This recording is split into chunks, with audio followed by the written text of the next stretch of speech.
hjálpið okkur að byggja upp dreifikerfi samstöðvarinnar með því að læka síður samstöðvarinnar á YouTube og Facebook.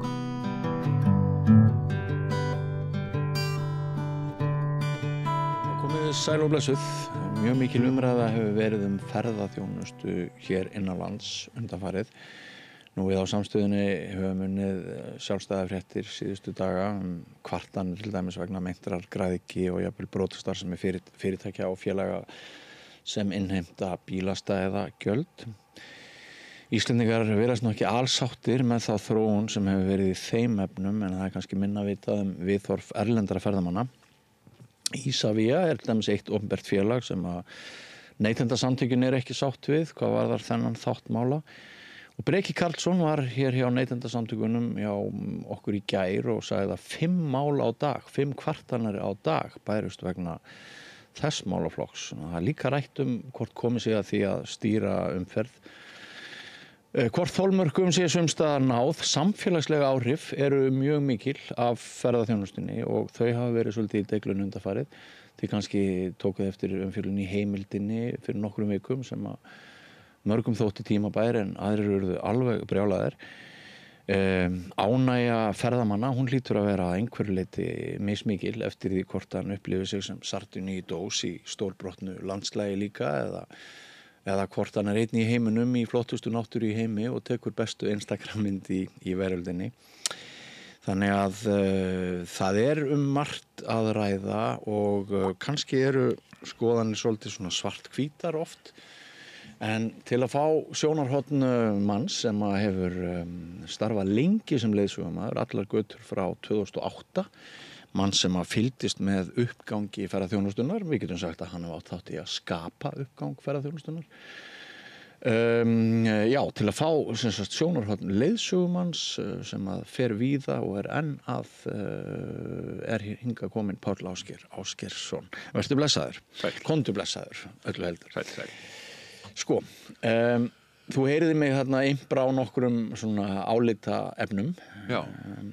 Ég ætla að byrja á því að spyrja þig þeirrar spurningar hvað hafi breyst frá þeim tíma sem að þú ferð þínar fyrstu ferðir sem leiðsögumaður rétt eftir hrun eða kringur hrunið og hvernig ástandið í dag. Þú getur svona byrjað á að labba yfir það í ekkert allt og mörgum orðum.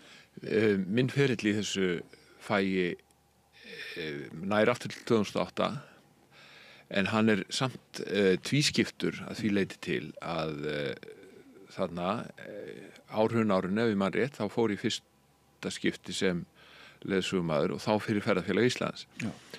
Og þá höfðum við ferðast árum saman við efnisöflun út af leiðsögubókum sem ég hef skrifað Ísland og var þessna býsna vel kunnugur. Já.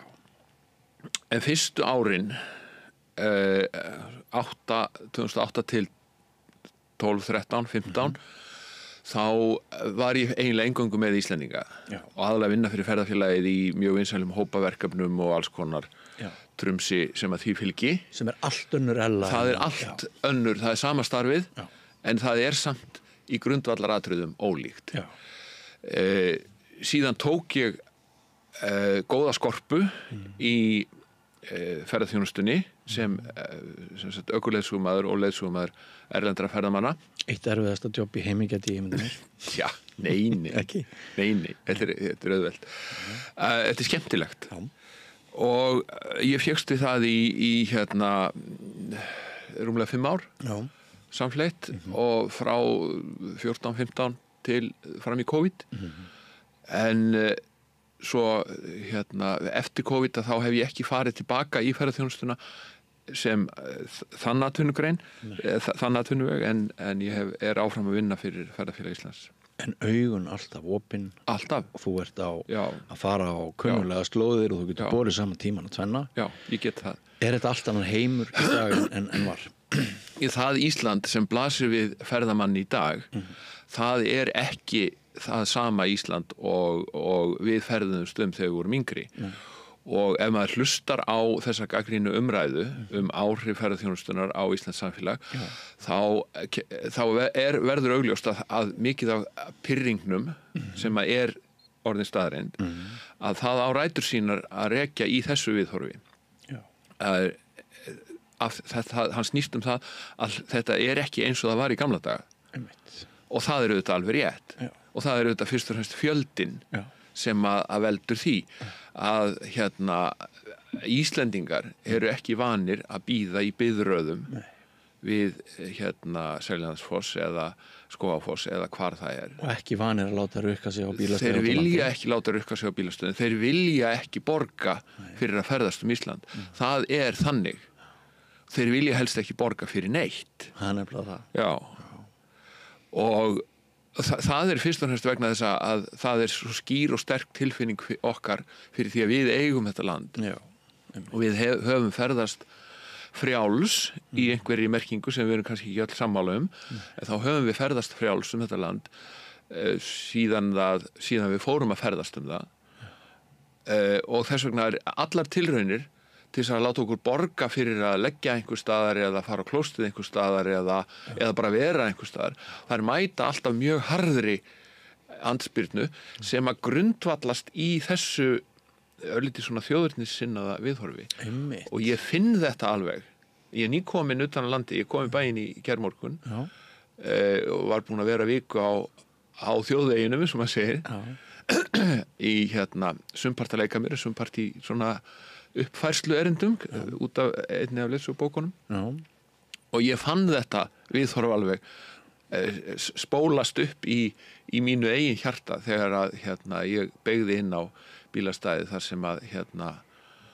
átti að taka gjald af mér. Já, og hafði áður verið frítt. Og það aldrei sérkennilegt að virða það fyrir sér hvernig áhrifasvæði ferðamennskunnar þetta að það nær það dregur úr því eftir því sem þú kemur austar. Vegna þess að flestir ferðamenn ferðast Suðurland og Vesturland og það ég held að sé búið að telja saman 37 staði þar sem nýlega byrjað að taka gjald af ferðamönnum fyrir að leggja bílunum sínum. Eru það svona margir? Og þeir eru flestir ég sá ekkert bílastæði fyrir austan Hornafjörð. Þannig að þú getur í rauninni sem ferðamaður ef þú vilt fara og ferðast Ísland eins og þú gerðir í gamla daga að þá þarftu bara að velja þig landsvæði. Ég þarf að leiðrétta sjálfan mig vegna þess að fyrir austan Hornafjörð auðvitað Stuðlagil sem einn frægi og vinsæli áfangstaður og þar nýlega búið að setja upp bílastæði. En það frávik. Það frávik. Í þeim fjórðungi. Já, annars verður lítið fyrir austan Hornafjörð og þangað til þú ferð að nálgast höfuðborgina aftur úr hinni áttinni þá verður lítið var við þetta. Ég myndist á umfjöllun Heimildarinnar. Hvernig fannst þér hún? Mér fannst hún góð. Þér fannst hún góð? Já. Og ég vann í þessum heimi sem verið að reyna að lýsa þarna í heimildinni frá margvíslegum vinklum. Ég vann í þessum heimi í þessi 5-6 ár og ég sá ekkert athugavert við þetta, öll þessi viðhorf og allar þessar umkvartanir sem að þarna komu fram og þetta gagnrýna sjónarhorn þetta var allt mjög kunnulegt fyrir mig vegna þess að ég hef heyrt þessa umræðu heyrði þessa umræðu allan tíman sem ég var að vinna í þessu bæði Þetta ekki glænýtt? Nei. Það var stundum áhugaverður suðupottur í þessum bransa það eru á flestum eða á mörgum vinsælum áningarstöðum ferðamanna eru svokölluð gætaherbergi það herbergið að kaffistofa bakvið þar sem að leiðsögumenn og bílstjórar fá að borða og geta sest niður og aðeins tala saman og svona og þessi umræða hún hefur bergmála þar í árum saman að hvernig þessa vankantar sem að heimildin var að fjalla hvaða áhrif hefur þessi gríðarlega aukning ferðamanna og þar fram til göttunum. Þannig að ég var mjög ánægður með mína menn á heimildinni. Fyrir þá áhorfendur og hlustendur sem vita núna ekkert hvað við erum að tala gæti, af því ég efast ekki að þú ert betri en ég að svona kannski endur segja einhverja punkta af þessum gagnrýnu punktum, þessum álitaefnum sem hann komið fram og þú tengir við að séu sannleikanum samkvæmt, getur aðeins hlaupið á því. Það sem að eru kannski veiku blettirnir í þessu, það sem að veldur ágreiningi, það að þetta að Íslendingum finnst eins og orðnir gestir í einu landi af því að það er svo margt fólk á öllum áfangastöðum ferðamanna, það þarf að borga fyrir að vera þar, þetta fyrir taugarnar á fólki. Það hvergi hægt að fá pláss, það er allir veitingastaðir uppteknir, það allir gististaðir uppteknir. Í kjölfar ferðamannabylgjunar þá hefur svona ágangur ferðamanna á þá parta samfélagsins sem ekki beinlínis að þjónusta þá. Hann hefur aukist mjög mikið. Þetta hefur birst í því að það verður svona núningur. Það voru frásagnir í heimildinni erfiðleika við að halda ferðamannum frá kirkjuathöfnum í Vík og þess háttar. Þetta hefur líka birst í því að finnst mér að lokunarskiltum á heimreiðum og á einkaeignum að þeim hefur fjölgað gríðarlega mikið og þó að þessi skilti þau eru alltaf á ensku þannig að það greinilegt Íslendingunni getur alveg lítið svo að það sé ekki verið að tala við hann og ég skil vel þá landeigendur sem að reyna að halda frá sér þú veist forvitnum ferðamönnum en þessi skilti þó það sé ekki keðja með lás þetta eru nokkur stig þetta er skiltið stendur private property og næsta stig sko private property no trespassing svo eru stólpar sem keðja þvert yfir veginn segir allir akstur bannaður eða eitthvað svipað og svo keðja með lás með hengilás, sko, þá ekki ætlast til þess að neitt fara það er alveg sama hvaða stig þetta að Íslendingur sem mætir svona skilti það getur vel verið að hann getur alveg yft öxlum og keyrt framhjá því eða gengið framhjá því eða hjóla framhjá því en það spillir upplifun hans þér finnst þú ekki vera velkomin ég hef oft keyrt framhjá svona og gerði í þessari hringferð sem ég var í ég fór oft framhjá svona skiltum bara af því að mér langaði samt til að skoða það sem ég vissi að var þarna hinum megin en ég sé vel hvernig þessi skilti og fjölgun þeirra þau ýta undir þá tilfinningu Íslendinga að þeir sé ekki lengur velkomnir á fjölmennum ferðamannastöðum þó svo að staðirnir það sem að skiltin eru séu í mörgum tilvikum ekki ferðamannastaðir og stundum verður maður öllítið undrandi ég var í þinni gömlu heimasveiti og svo má orðið komast fyrir fáinu dögum og fór mér til skemmtunar og forvitni niður á Austarsand eða Austursand í Keldukverfi og þar liggur vegur niður á sandana niður með ánni niður á nokkrum bæjum sem þar eru og þetta nú staðir sem manni finnst ekki vera í alfaraleið en við heimreiðina á Ærlækjarseli þar samt stórt skilti sem ástendur private property no trespassing og nú skildi maður ætla að þetta væri staður sem væri ekki undir ágangi ferðamanna en skiltið í sjálfu sér bendir til þess að hann sé það og þetta svona skilti eru orðið með nánast öllum heimreiðum hérna á Suðurlandi og austur og síðu og ef maður sest niður með heimamönnum á þessu svæði þar sem að þungina ferðamannstrunum mestur að þá heyrir nákvæmlega þetta viðhorf að menn að velta því fyrir sér hvernig þeir geti haldið ferðamönnum frá sér af því að þeir koma keyrandi heim í hlað og eru yfir höfuð að þvælast þar sem að landeigendum, bændum eða öðrum með rétt öðröngu finnst það þeir eigi ekki að vera að þvælast. Má einfalda þetta með því að við viljum tekjurnar en við viljum sem minnst að þeim vita? Það má orða það þannig. Það má orða það þannig. Sem er ógerlegt. Það er algjörlega ógerlegt og það er engin leið að komast hjá því að svona margföldun gesta að hún hafi áhrif á upplifun annara ferðamanna og áhrif á samfélagið og það er síðan aftur alveg sérstakur kapitúli að starfsmenn það eru við skulum bara orða það þannig það kristallast í því það eru ekkert mjög margir Íslendingar að vinna í ferðaþjónustunni ekki í grasrótinni eins og maður segir Þannig að ég kynntist því mjög vel þegar ég fór mjög margar svona 5, 6, 7 daga hringferðir Ísland með fullan bíl af fólki, 17 til 19 manns og þú ert með þessu fólki í bílnum í 6, 7 daga, þá kynnistu því og það oft verið að tala mikið þessa hluti. Finnst ykkur vera margt fólk hérna og svo framvegis? Og ég hitti gríðarlega oft fólk sem að koma og heimsótti Ísland og ég var eini Íslendingur sem þau hittu og þá fer maður að velta því fyrir sér sko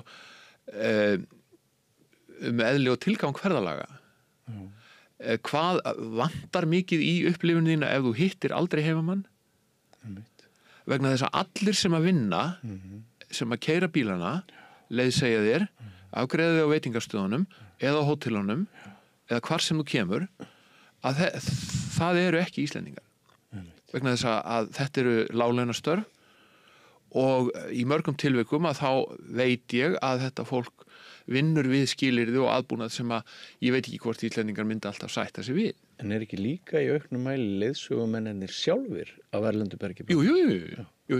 Og þannig að þá ertu ekki einu sinni með heimamann sem í rútunni að keyra hringinn? Það er það er gríðarlega algengt. Ég hef enga tölfræði í hausnum en ég held að Íslendingar í hópi leiðsögumanna séu fyrir erlendaferðamenn í miklu minnihluta og það er kannski reynt að hafa Íslendinga frekar í þessum lengri túrum að þetta langvinna þessar löngu samvistir við farþegana að það er kalla ofta á það sko, svona dýpri samræður sem að kalla á sko, dýpri þekkingu á íslensku samfélagi og á íslenskum siðum og venjum og þetta leiðir til þess að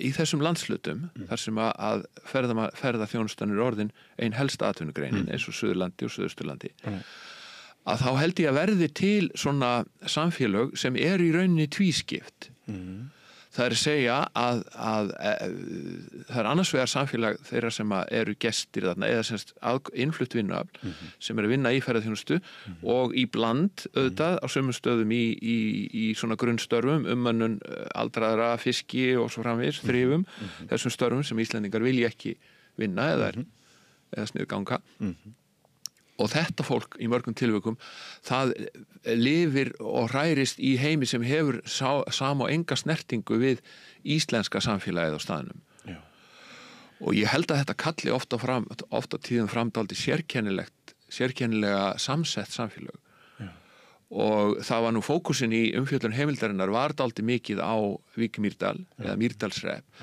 sem er kannski skýrasta dæmið svona samsetningu þar sem að ég held að á þess að ég hafi nákvæmar tölur að þá held ég að skráðir íbúar í Mýrdalshreppi séu einhverstað milli 800 og 900 en fyrir 2 eða 3 árum þegar ég var að skoða fjölda á kjörskrá þá tók ég eftir því að þá voru 260 manns á kjörskrá í Mýrdalshreppi. Er það ekki þar sem að sveitarstjórnarfundir eru haldnir nú orðið á ensku? Ég held að þeir hafi brugðist við þessu með því að það er sérstakur starfshópur eða nefnd enskumælandi íbúa sem að starfar svona við hliðin á sveitarstjórninni en þeir eru engan kjörin fulltrúa.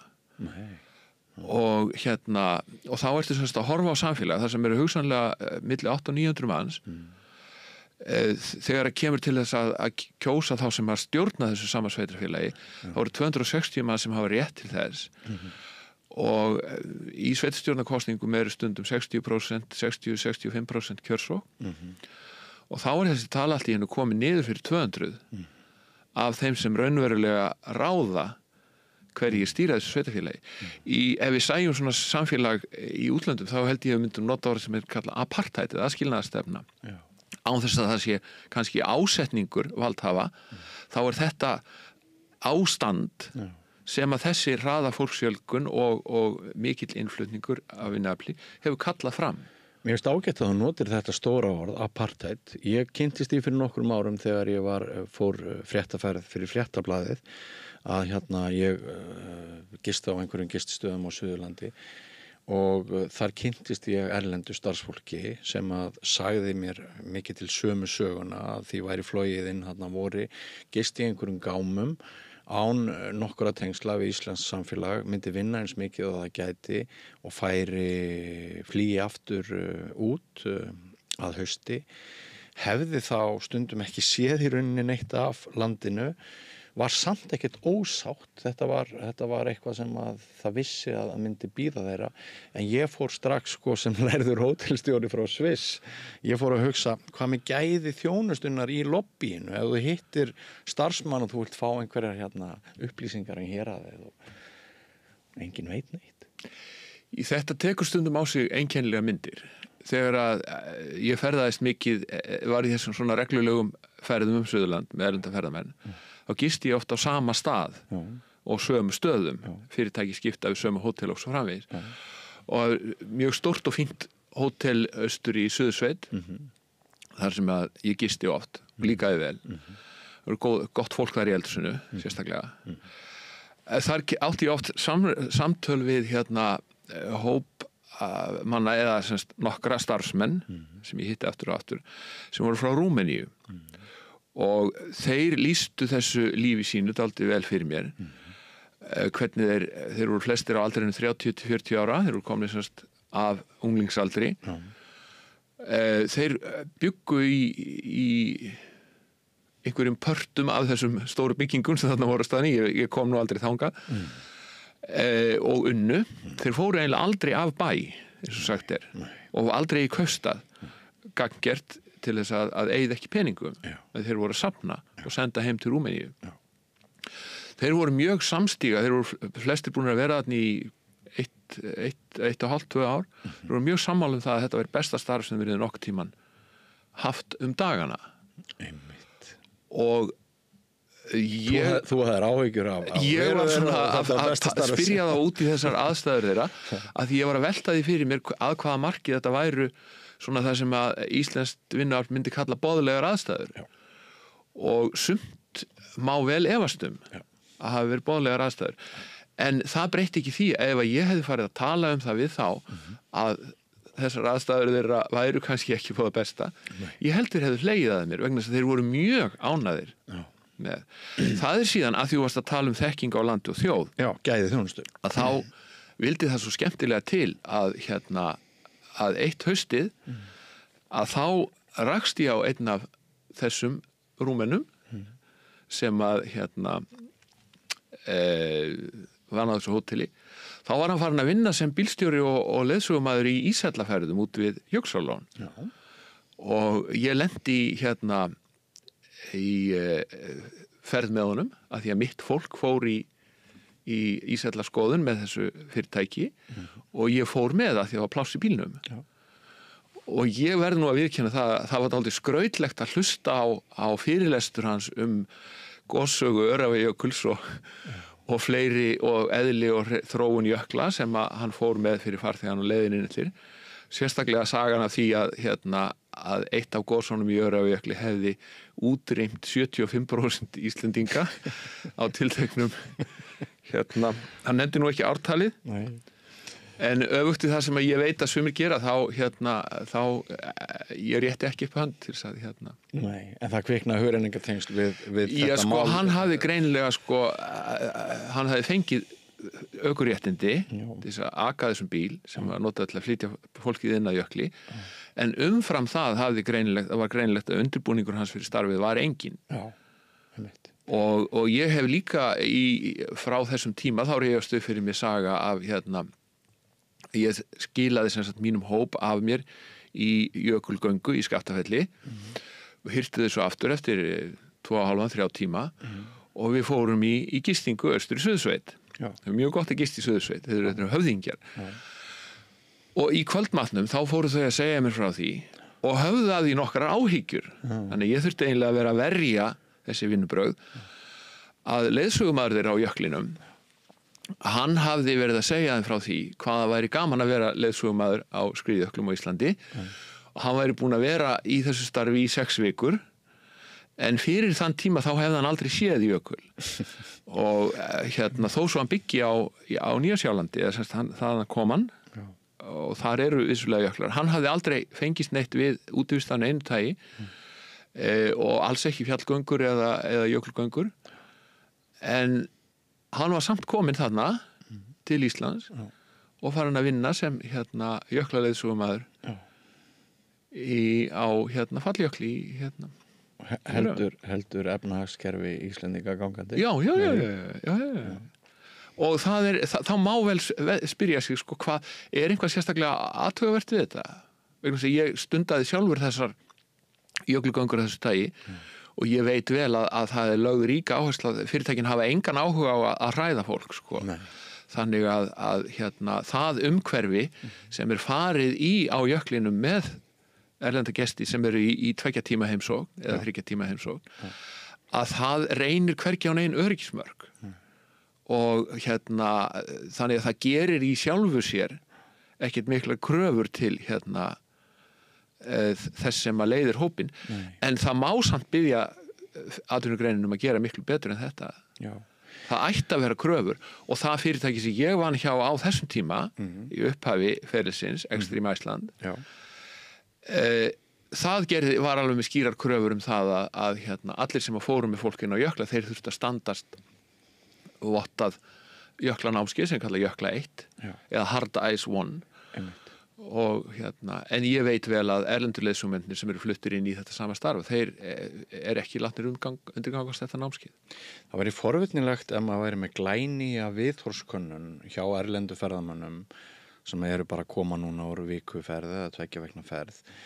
Það væri forvitnilegt að maður geti borið saman svona, þú veist, hvernig þeim líður með sína ferð í dag miðað við til dæmis 2019, þá var ofboðslega bjartur tónn í öllu, ég man eftir, eða ég googlaði áður en ég rappaði við þig, gamlar fréttir sko ánægju sem 86 stig á meðal erlendra ferðamanna og það var mælt að þeim fannst við gestri sinn, þeim fannst ferðin hafa uppfyllt væntingar og mjög langflestum fannst ferðin þess virði að fara hana. Núna hefur maður náttúrulega við erum að ræða þessi álitamál og maður hefur heyrt að Noregur sé að opnast sem keppinautur og það eitthvað talað gengi krónunar og svona. Ertu með einhverja svona glænýja tilfinningu fyrir því hvernig? Nei, ég hættur að umgangast erlenda ferðamenn. Ég hitti þá ekki. Nei. Ég held að fjöldi þeirra í dag sé svipaður og hann var fyrir COVID. Þetta að róla einhverstaðar í kringum 2 milljónir, 1,8, 1,9, eitthvað svo leiðis. Ég sé í sjálf sér enga ástæðu til að ætla að viðhorfið þeirra til Íslandsferða hafi breyst. Ég held að erlendir ferðamenn séu upp til hópa mjög ánægðir með ferðalag sín á Íslandi. Það eru til eldri kannanir sem sýna að helsta aðdráttarafl Íslands sé náttúran og ég held að það standi ennþá að það fólk kemur til Íslands og það vill sjá hveri og það vill sjá eldgos og jökla og óblíða náttúru og allt þetta og ég held að íslensk náttúra hún standi sig ennþá mjög vel. Það hins vegar, þetta allt spurningu viðmiðanir að ég held að þegar þú ferð síðan hringinn Suðurland þessa vinsælustu áfangastaði til þess að tengjast og sjá þessa sömu náttúru og fékk þig til að koma til Íslands ef þú þarft að vera í biðröð á öllum áfangastöðum þá hlýtur það frá mínum bæjardyrum séð að draga úr upplifuninni það að segja á þessari náttúru upplifun en þú ert vissulega búin að koma á staðinn ég stóð það ekkert langt síðan ég stóð lengi í biðröð suður í Flórens á Ítalíu til þess að sjá styttuna af Davíð og mér fannst það mjög jákvæð upplifun. Ég var ánægður með heimsóknina í safnið og það truflaði mig ekki neitt þó ég hefði staðið í biðröð. Vegna þess að ég sá biðröðina þegar ég mætti á staðinn og ég gerði mig fulla grein fyrir út í hvað ég var að fara. Þannig að þetta snýst svo oft það ef þú veist á hverju þú átt von, ef þú veist þú ert að heimsækja stað sem vinsæll og eftirsóttur, þá þú gerir ekki ráð fyrir því að verða einn þar. Þú gerir ráð fyrir það séu margir aðrir þar og þess vegna held ég að í því ljósi að það mótar viðhorf fólks. það auðvitað segir það þegar það kemur heim þetta var frábært jú, það var fullt af fólki ég meina þegar við fórum upp í Eiffelturnin í París þá voru líka biðraðir mér þetta ekki í huga snúa frá Nei. En ef maður heldur að maður sé að fara að horfa á Gullfoss og Geysi bara með nokkrum ræðum og ég held að að þeir sem komið til Ísland þeir ger ekki ráð fyrir því Nei, ekki nú. Og það var mín upplifun þegar ég var að spyrja fólk í bílnum tala við það þessi mál og ég hafði lúmst gaman að því ég beindi talinu viljandi ofta að þessu þú veist, hvað þetta sem þú sérð hvernig finnst þér þetta og allt þetta og það náði yfir allan skalan sko. sumir töluðum það að þeim hefði þótt það draga úr upplifun sinni. Ég heyrði það stöku sinnum að það voru mjög margir við Seljalandsfoss og við komumst ekki bak við fossina því að röðin var svo löng og eitthvað svona. En svo hitti ég líka fólk sem sagði að eitt af því sem svo heillandi við Ísland leið og þú keyrir út úr Reykjavík þá þetta ekkert. Þetta Wilderness. Ég veit ekki hvort að við myndum samþykkja það viðhorf sem búum hérna. Okkur finnst hið þéttbýla Suðurlandi ekki beinlínis úr Wilderness. En ef þú kemur úr miklu þéttbýla samfélagi, þá kannski finnst þér þetta bara að vera Wilderness. Hvert skipti sem að kemur frá útlöndum og flugvélin ringsólar eitthvað áður hún lendur og keflaði eitthvað flugvéli og maður horfir yfir allar þessar auðnir og allt þetta land. Það sem eru engin merki ennþá mannin. Þá hugsa maður með þessi rosalega þetta merkilegasta staður í Ísland. En mér var líka ljóst og það ættum við kannski að hafa í huga, við erum að tala þetta allt saman, að þau ferðalög sem ferðamenn fara í Ísland, það aldrei gagnlegt held ég oft að bera þau saman við hvað er það í útlöndu sem ég að sækjast eftir og hvernig upplifi ég mig sem ferðamann. Og ég held að ferðalög útlendinga Ísland sem viku 10 dagar eða hálfu mánuður sem stiklar á Instagram stöðunum og eftirsóttu stöðunum og sér alla fossana og norðurljósin og selina og kvalina og allt þetta það á ekkert skylt við það þegar Íslendingar að ferðast sitt eigið land og tengjast sko rótum sínum og hitta heimamenn og gamla frændur og allt þetta hvernig við tengjum okkur við íslenska menningu og bakgrunn okkar með ferðalögum Ísland. Þetta er á ekkert sameiginlegt eða minnst kosti mjög lítið sameiginlegt við svona túrisma eins og hann kallaður. Ég myndist aðeins á stýringu í inngangnum áður en við hófum spjallið. Ágangur á einhverjum svæðum hér á landinu orðin slíkur að við erum að eyðileggja náttúruna og gætum verið að skemma upplifun og þurfum við í auknum mæli að fara að stýra umferð? Við þurfum að stýra umferð meira heldur en við gerum. Það er þannig. Já, það er þannig. Það hefur víða á fjölsóttum ferðamannastöðum þá hefur tekist ágætlega að halda utan umferðina. Það er engin ástæða, það er óhjákvæmilegt, skulum við segja, að fjöldi gesta það slítur áfangastaðnum. Þannig að þar sem að koma margir þar hafa þeir tilhneigingu til þess að ráfa út af stígnum, stíga yfir böndin og tróða sér á staði sem við ætluðumst kannski ekki alveg til á. Þannig að á mörgum fjölsóttum áfangastöðum þá sérðu heilmikil merki umgang. Sumstaðar hefur tekist að svona hemja þetta en þetta er línudans vegna þess að því fleiri stíga og palla og handrið og tröppur sem þú setur upp þá ert að fjarlægja ferðamannin náttúrunni og það dregur úr því aðdráttarafli náttúruna sem við höldum að sé það sem að dregur ferðamannin hingað. Þannig að sérstaklega á stöðum sem eru sko munaðarlausir inn á einkalandi og allt það að þá sérðu oft mjög mikil merki sko stjórnlausan aðgang. Sumar rjómaterturnar á hlaðborðin okkar hafa orðið fyrir hnjaski. Já, en bara því meiri, því víðar sem er beitt stýringu að því betra. Það er engin vilji fyrir því í kerfinu. Sko. Jafnvel yfirlandverðir á vegum eins og opinbera eru ekki tregir til þess að tala fyrir því opinberlega. Ég bara sé hvernig þetta virkar. Að ef það er mjög skýrt hvar þú mátt ganga og hvar ekki að þá fara flestir eftir því. Okay. Já. Og það eru fáir dagar síðan ég kom í Stuðlagil og Klausturselsmegin við ána þar hafa landeigendur lagt göngustíg, breiðan malarstíg inn að hinum eiginlega áfangastað þar sem hægt að fara niður í gljúrið hjá Stuðlaberginu og svo farið að taka gjald af bílastæðinu en það allt og sumt þú borgar bara fyrir bílastæðið en það mjög erfitt að sjá einhver merki það að það sé reynt að hafa hemil á umferðinni og nánasta umhverfi Stuðlagils þarna megin það sést mjög mikið af villustígum og bara gróður eyðingu vegna troðnings. Nú getur vel verið að Klausturselseigendur eigi eftir að nýta peningin sem kemur inn í gegnum bílastæðið til þess að vernda þessa sömu náttúru.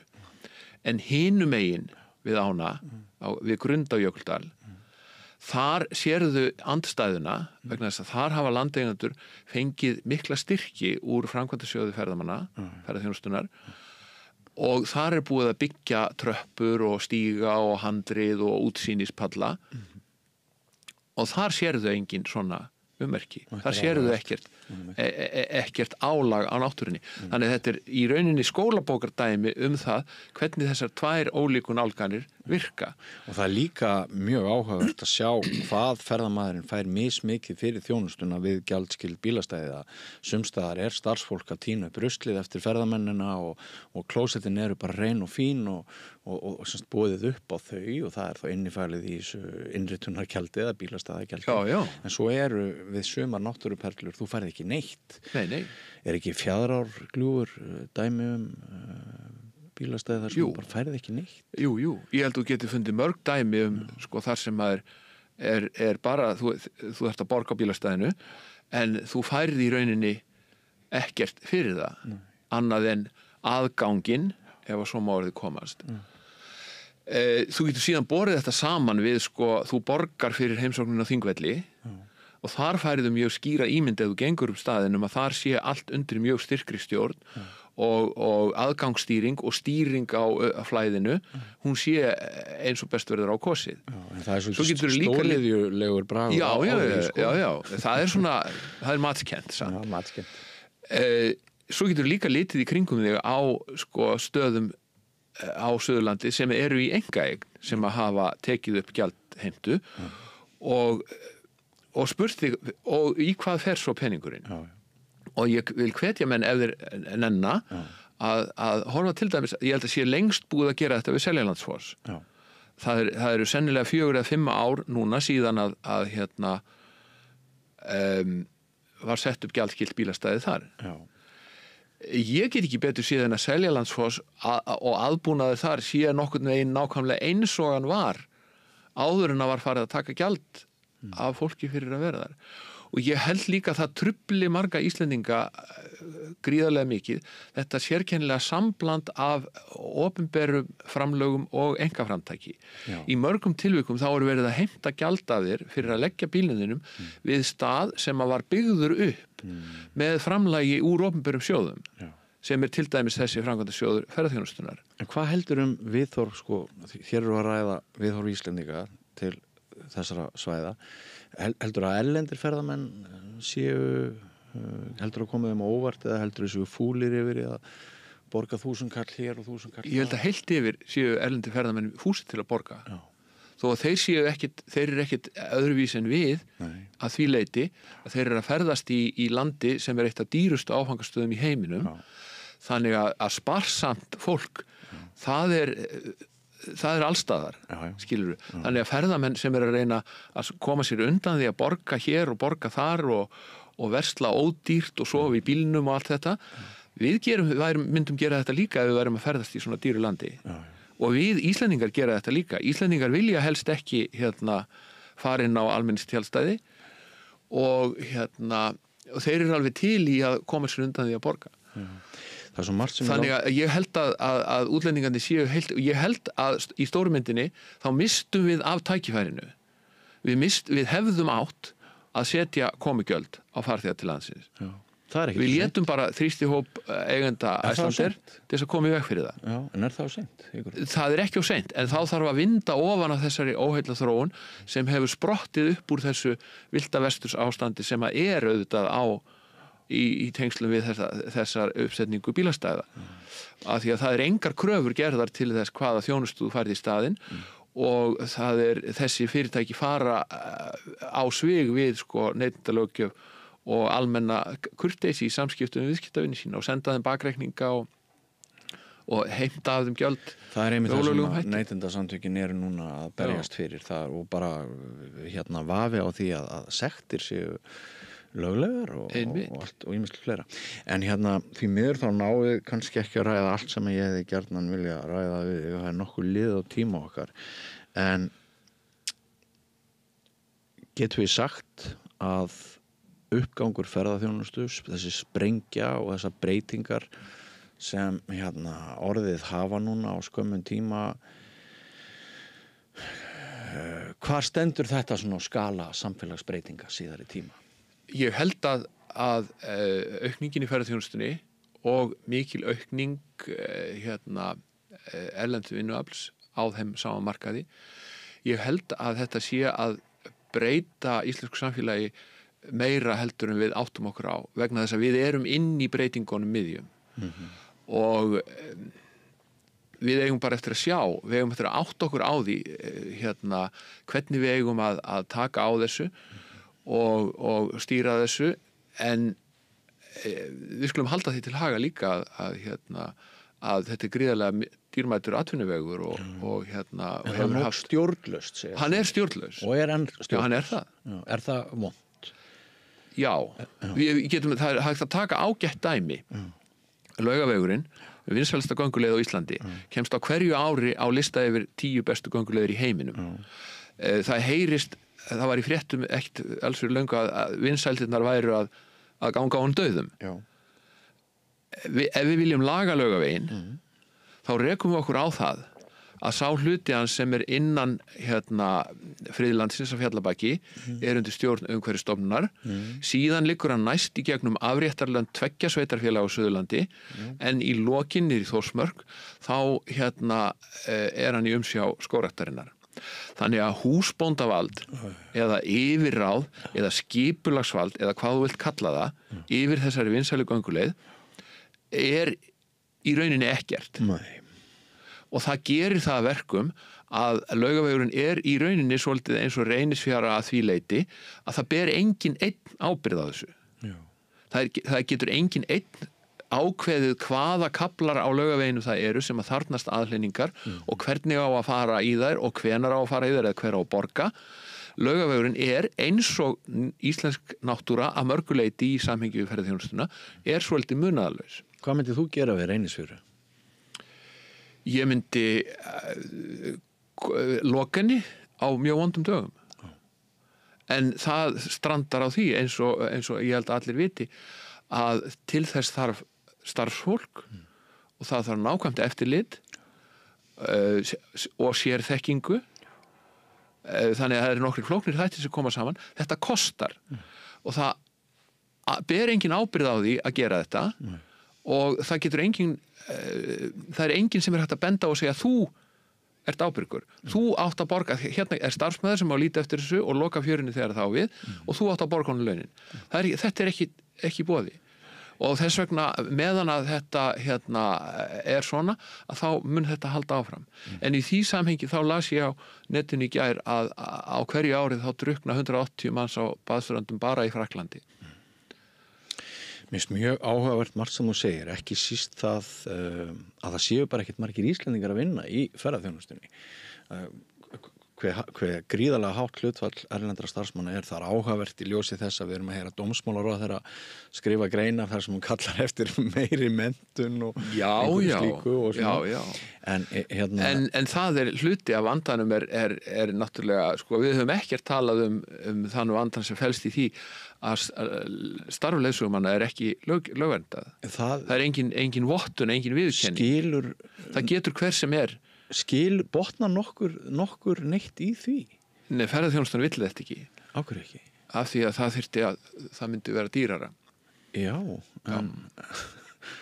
sko, einu sinni gisti ég á hóteli í Færeyjum og þar sögðu þeir mér að það var ekki bara að það væri lagt upp úr því að Færeyingar væru sjálfur staðkunnir að vinna í móttökunni og semst í snertingu við gestin, heldur sko væru þeir að reyna að velja mest bara fólk úr dalnum sem hóteli stóð til þess að veita sem besta þjónustu. Þetta viðhorf er ekki mjög algengt í íslensk ferðaþjónustu. Það getur í rauninni hver sem að hefur aflað sér ökuréttinda og ef þú ætlar að vera það sem kallaði sitjandi leiðsögumaður að þá þarftu þau ekki einu sinni en það getur hver sem er orðið leiðsögumaður. Sem er ekki nógu gott. Ef ykkur vill ráða þig. Sem er ekki nógu gott þínum mati. Nei, það er það alls ekki. Páll, ég held ég verði bara að fá því aftur einhvern tímann. Það er svo mikil dýnamík í þessum málaflokki. Nú höfum við ekkert náð að ræða sko samfélagsbreytingarnar, bara húsnæðismarkaðin á Íslandi og einmitt blöndun hópana og hvað við getum gert betur. Nei, þetta er áhugaverð degla vegna þess að þetta er svo dýnamíst og þetta er að hafa svo mikil áhrif á samfélagið. En vegna þess að Íslendingar eru í rauninni ekki hluti að þessari atvinnugrein að þá er svo margt í henni sem við sjáum ekki. Akkurat. Þess vegna þurfum við að ræða þetta og kæra þakkir fyrir að koma hér að rauða borðinu og miðla þinni þekkingu. Ég er margsvísari. Takk fyrir kærlega og ekki fara langt kæru hlustendur og áhorfendur. Við höldum áfram hér með allt annað mál eftir andartak. Alþýðufélagið er frábær hugmynd. Félagsgjöld í Alþýðufélagið eru krónur 2.750 á mánuði og renna óskipt til dagskrár og útsendinga samstöðvarinnar. Samstöðin.is